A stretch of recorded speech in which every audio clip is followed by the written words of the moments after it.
Dad's retiring. The company's mine now," Bradley Morrison announced as he settled into my executive chair like he belonged there. He had already begun giving orders to my team, his voice carrying that entitled tone I'd grown to despise over the past 6 months. "My name is Juliana Hayes, and I'm the Chief Financial Officer at Morrison Industries, a mid-sized manufacturing company based in Columbus, Ohio. At 42 years old, I've spent 15 years climbing the corporate ladder through hard work and dedication, not family connections. Unlike Bradley, who at 35 still acted like a spoiled child despite his MBA from an expensive private school, I stood in the doorway of my own office watching this theatrical performance unfold. Bradley had positioned himself behind my mahogany desk, rifling through confidential financial documents he had no legal right to access. His expensive suit couldn't hide the smugness radiating from every gesture as he picked up my personal coffee mug and took a sip. "Excuse me," I said, keeping my voice even despite the rage building inside me. "This is my office." Bradley looked up with mock surprise, as if he had just noticed me standing there. "Oh, Juliana, good timing. I was about to call you in." He gestured to the chair across from my desk, the chair where clients typically sat. "Please have a seat. We need to discuss the transition."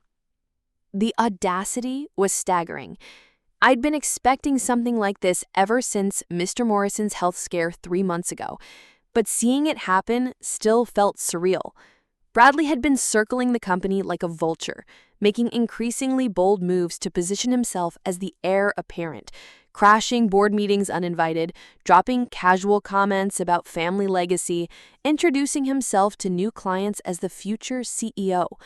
"Bradley," I said calmly, "your father hasn't made any official announcements about retirement. The board hasn't voted on succession planning.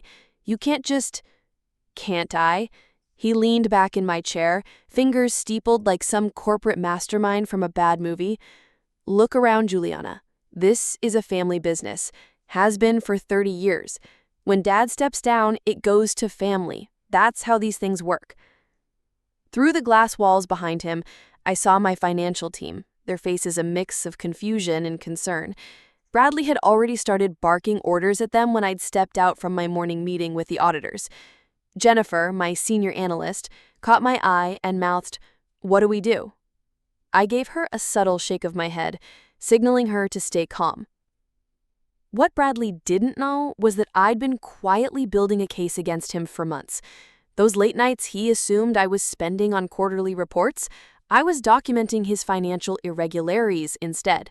The suspicious transactions, the shell companies, the missing funds, I had it all.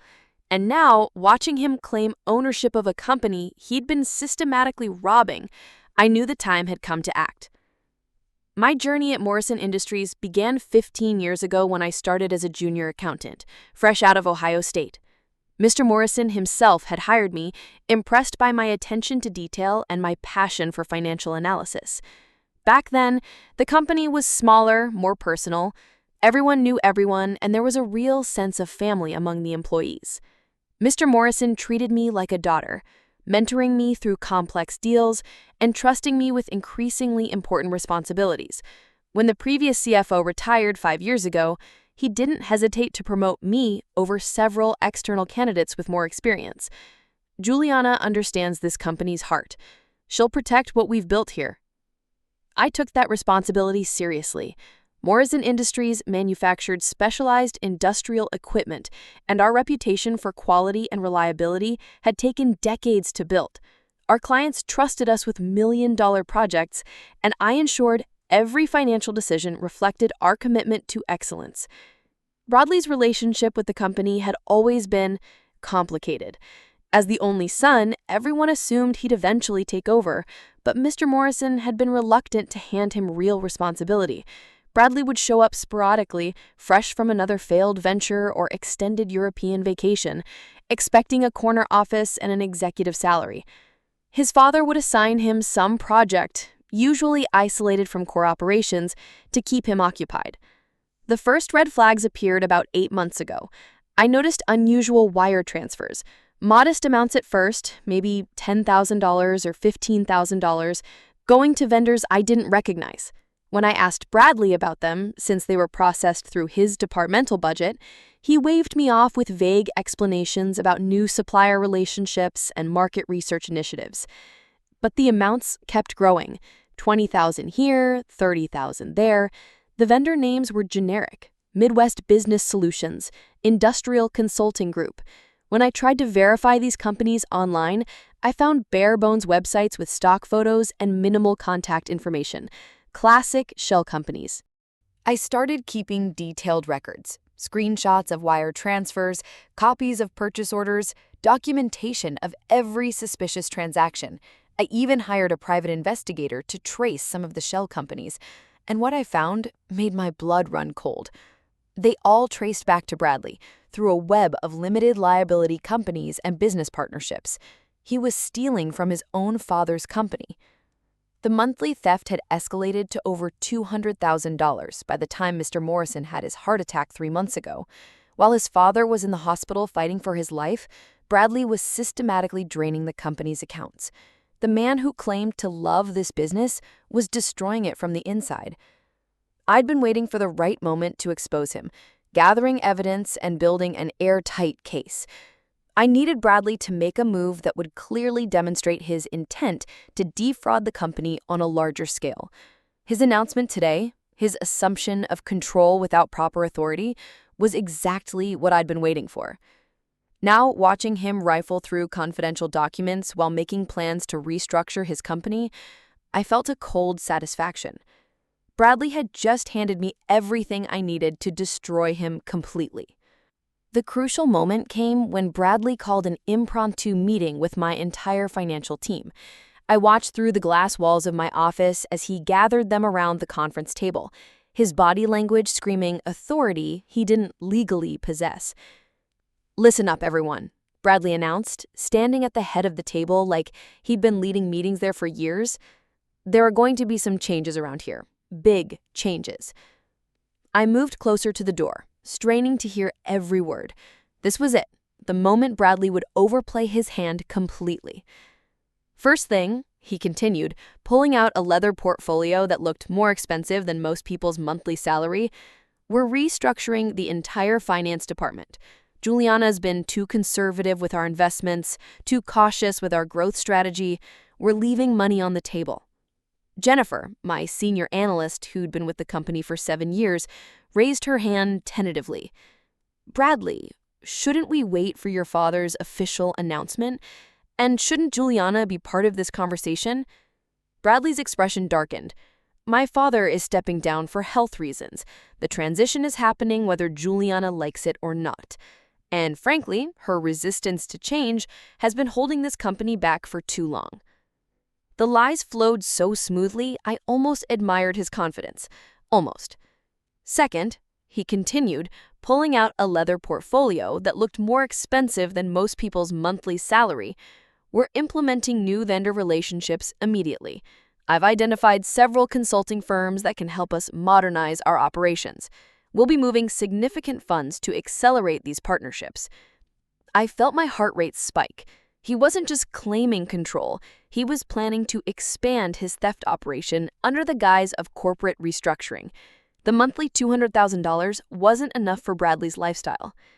He said, "Tom," pointing to our accounts payable manager, "I need you to process these authorizations today." He slid a stack of documents across the table. "Priority transfers, $700,000 to start." $700,000 in a single day. The scope of his greed was staggering. Tom looked uncomfortable, glancing toward my office. "Bradley, these amounts require CFO approval. Company policy states any transfer over $50,000 needs Juliana's signature and board notification." "Not anymore," Bradley snapped. "Policy is changing. I'm authorizing these transfers under emergency executive powers during the leadership transition." Emergency executive powers. The phrase would have been laughable if it weren't so terrifying.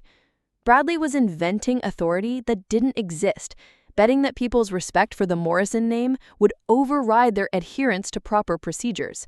But he had made a critical mistake. Everything he said was being recorded by the conference room's standard recording system, a system I had discreetly activated when I saw him gathering my team. His claims of authority, his plans to move $700,000 to shell companies, his dismissal of board oversight, it was all being documented in real time. I stepped back into my office and quietly began packing my personal belongings. I had heard enough.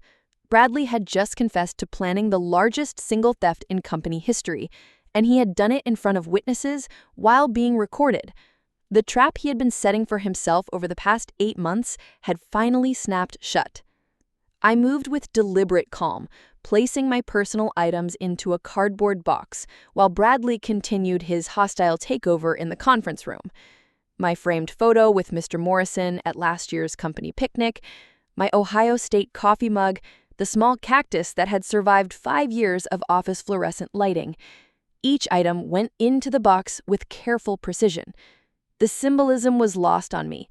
Bradley thought he was watching me admit defeat, packing up in surrender while he claimed his birthright. He had no idea I was loading ammunition.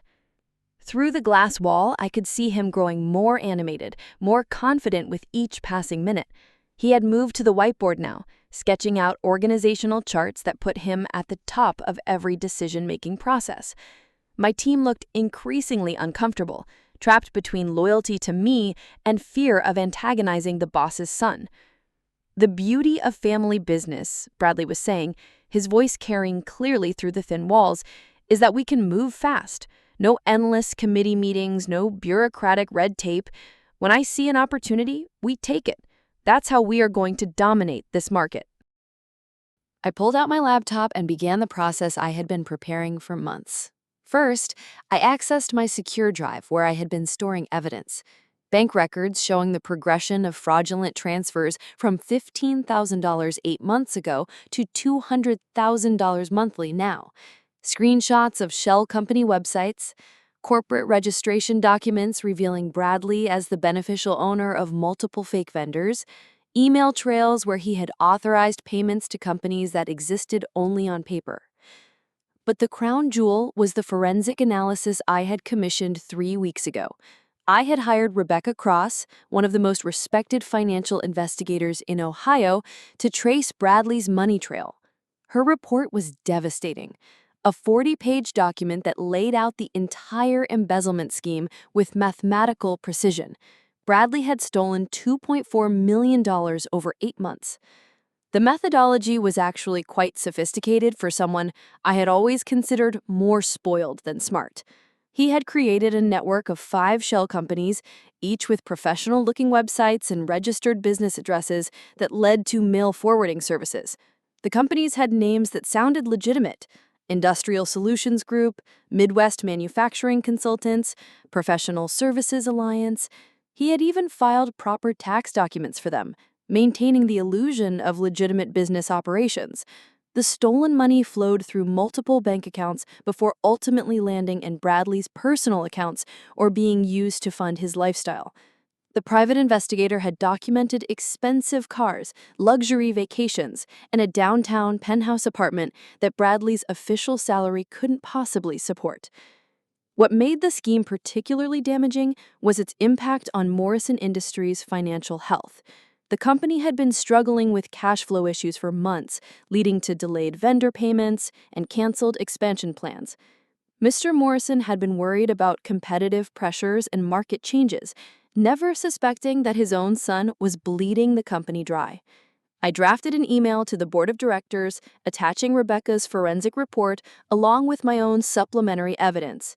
Every transaction, every forged signature, every fabricated invoice was documented with timestamps and supporting materials.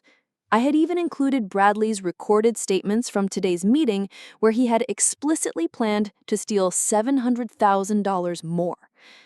The email was addressed to all 7 board members, including the independent directors who had no personal relationship with the Morrison family.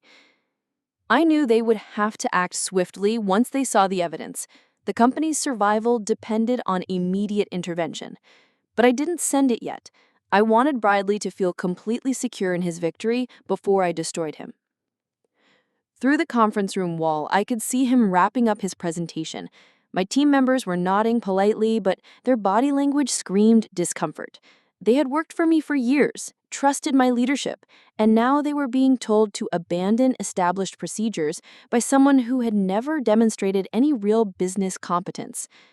Questions? Bradley asked, looking around the table with the confidence of someone who expected none. Jennifer raised her hand again. What about the board approval for these transfers? Even with executive authority, don't we need the board? He cut her off. They'll rubber stamp whatever I recommend. This is still a family business, Jennifer. The Morrison name carries weight that supersedes bureaucratic formalities. Perfect. He was doubling down on his illegal authority claims, making it clear that he intended to bypass all oversight. I added this exchange to my notes, building an even stronger case for criminal charges. The major plot twist came when Bradley made an unexpected announcement that changed everything about my timeline for exposing him. One more thing, he said, his voice taking on a more serious tone as he looked directly at my team through the glass wall separating us. Effective immediately, we're implementing new financial controls. All department budgets will be reviewed and approved personally by me before any expenditures are authorized. I froze in the middle of closing my laptop. This wasn't just about stealing money anymore. Bradley was positioning himself to control every aspect of the company's finances. He was planning a complete takeover, not just embezzlement. Additionally, Bradley continued, and I could see him pulling out a thick legal document from his portfolio. I'm announcing that Morrison Industries will be restructured as Morrison Holdings, with myself as Chief Executive Officer and President. My father will retain the honorary title of Chairman Emeritus, but all operational decisions will flow through me. The conference room went completely silent. Even from my office, I could feel the shock radiating from my team.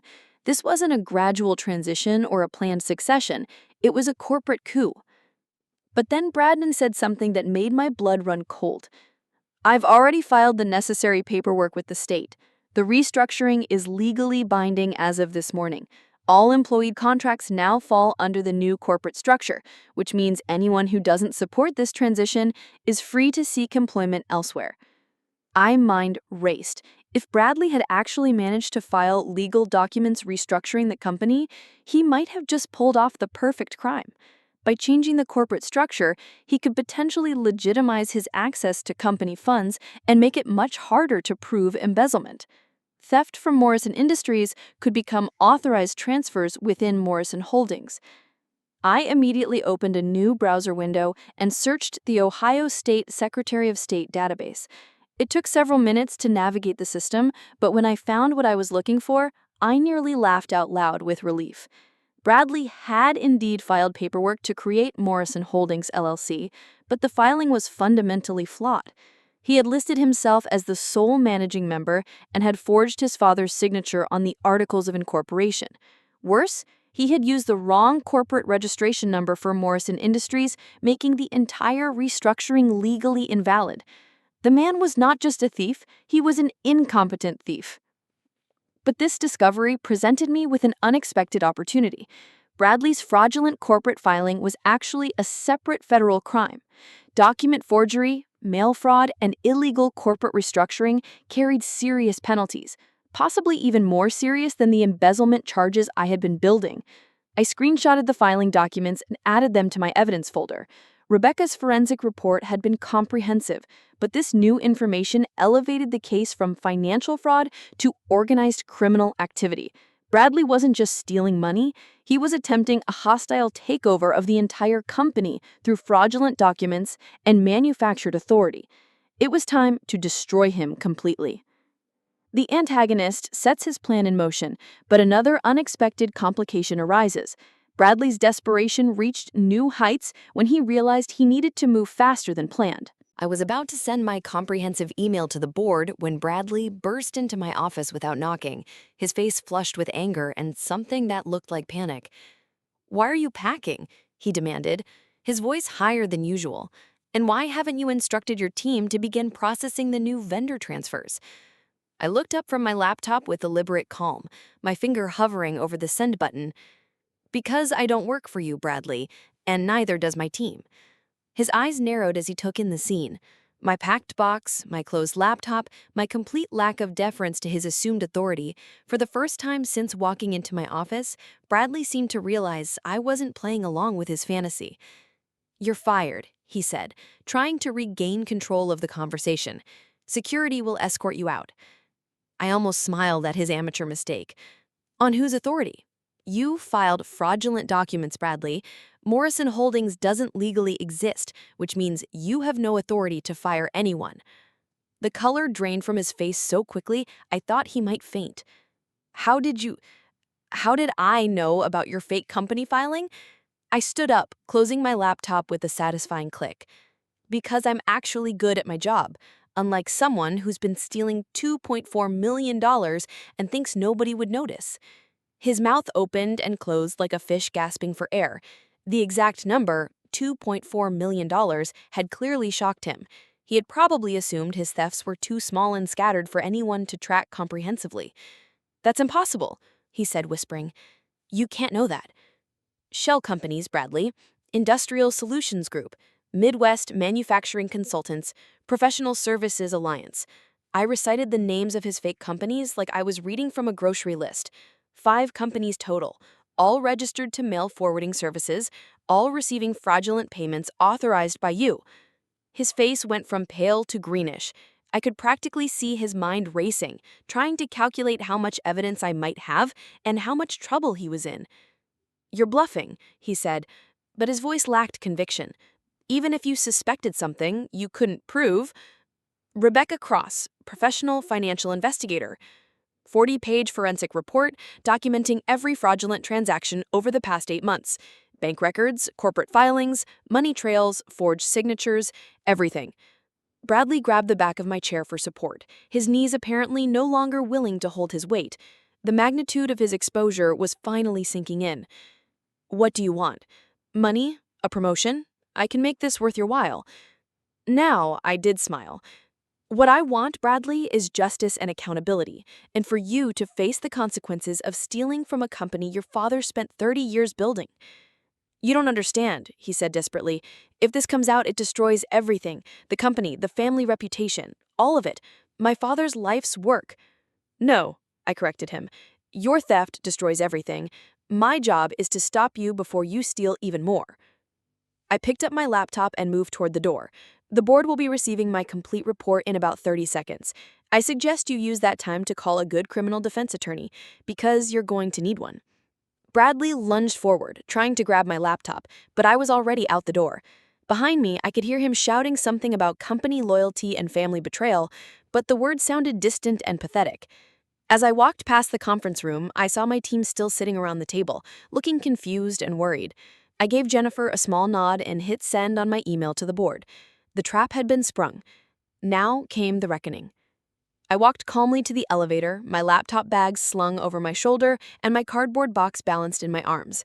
Behind me, I could hear Bradley's voice rising in panic as he called someone, probably a lawyer, though I doubted any attorney could save him from what was coming. The elevator doors closed just as my phone started ringing. Board Chairman Douglas Westfield's name appeared on the screen. "Juliana." His voice was tight with concern when I answered. "I just received your email. Please tell me this isn't real." "It's all documented, Mr. Westfield. Every transaction, every forged signature, every fake company. Bradley has stolen $2.4 million over 8 months, and this morning he tried to steal $700,000 more." A long pause. "The recording you included, that's really him planning additional theft? Recorded 40 minutes ago, in the conference room. He also filed fraudulent corporate documents this morning, attempting to restructure the company under his control without board approval or legal authority." Jesus Christ. I could hear papers rustling as Westfield reviewed the evidence. "Juliana, we need an emergency board meeting immediately. Can you be available this afternoon?" "Of course, but Mr. Westfield, there's something else you should know. Bradley is in my office right now trying to authorize additional transfers. My team is stalling him, but he's desperate. If you're going to act, it needs to be today." "I'm calling the police," Westfield said grimly. "This is beyond board discipline. This is criminal fraud." Through the elevator's glass walls, I could see Morrison Industries' lobby, where I had walked in as an excited junior accountant 15 years ago. Today, I was walking out as the person who had saved the company from destruction. "Mr. Westfield," I said as the elevator reached the ground floor, "there's one more thing. I recommend you secure all financial systems immediately. Change passwords, freeze authorization codes, everything. Bradley is going to try to move money the moment he realizes what's happening." "Already on it. And Juliana, thank you. You just saved this company." I drove to a coffee shop 3 blocks away and waited. It took exactly 22 minutes. The first sign was the police cars, 3 of them, including an unmarked detective vehicle, pulling into Morrison Industries' parking lot with lights flashing, but no sirens. Through the shop window, I watched officers in business suits walk purposefully toward the building's main entrance. My phone buzzed with a text from Jennifer. "Police are here. Bradley is in handcuffs." I allowed myself a small smile as I sipped my coffee. The speed of law enforcement's response spoke to the seriousness of Bradley's crimes. Financial fraud involving millions of dollars and forged corporate documents wasn't something they treated lightly. 10 minutes later, my phone rang again. This time, it was Rebecca Cross, the financial investigator. "Juliana, I just got a call from the district attorney's office. They want my complete report for the prosecution. How did this move so fast?" Bradley got greedy. He tried to steal $700,000 more this morning and claimed executive authority he doesn't have. The board had no choice but to act immediately. Smart timing on your part. By waiting until he overplayed his hand, you made the case ironclad. No jury will have sympathy for someone who stole from his own father's company while planning to steal even more. Through the coffee shop window, I could see a news van pulling into Morrison Industries' parking lot. Word was already spreading about the arrest of a prominent local businessman's son for embezzlement and fraud. My phone buzzed with another text, this time from Douglas Westfield. "Emergency board meeting at 6 p.m. We need to discuss your role going forward." I finished my coffee and headed back to face whatever came next. Bradley's reign of theft was over, but the real work of rebuilding Morrison Industries was just beginning. Bradley Morrison faced federal charges for embezzlement, mail fraud, and filing false corporate documents, ultimately receiving a 7-year prison sentence and being ordered to pay $2.4 million in restitution to Morrison Industries. His criminal conviction destroyed any possibility of inheriting or participating in the family business, while the media coverage of his systematic theft from his own father's company made him unemployable in any position requiring financial responsibility or trust. The scandal forced Mr. Morrison to undergo extensive therapy and restructure his estate planning, publicly acknowledging that his son's crimes had nearly destroyed the business he had spent 3 decades building. Bradley's name became permanently associated with one of the most damaging examples of family business fraud in Ohio's corporate history, serving as a cautionary tale about nepotism and the critical importance of proper financial oversight, regardless of family relationships. 6 months later, I accepted the board's unanimous offer to become permanent chief executive officer of Morrison Industries, implementing new financial controls and transparency measures that restored investor confidence and positioned the company for sustainable growth.